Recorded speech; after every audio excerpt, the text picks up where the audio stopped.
عراقی مزاحمتی تنظیم نے گزشتہ 24 گھنٹوں میں امریکی اڈوں پر 41 حملوں کا دعویٰ کیا۔ تنظیم دی اسلامک ریزسٹنس کے مطابق عراق اور اس سے باہر دیگر مقامات پر امریکی بیسز کو درجنوں ڈرون سے نشانہ بنایا گیا ہے۔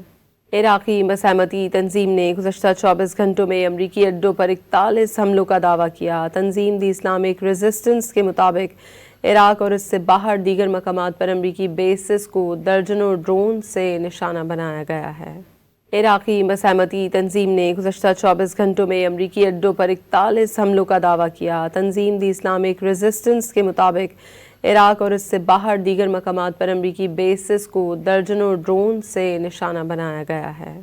عراقی مزاحمتی تنظیم نے گزشتہ 24 گھنٹوں میں امریکی اڈوں پر 41 حملوں کا دعویٰ کیا۔ تنظیم دی اسلامک ریزسٹنس کے مطابق عراق اور اس سے باہر دیگر مقامات پر امریکی بیسز کو درجنوں ڈرون سے نشانہ بنایا گیا ہے۔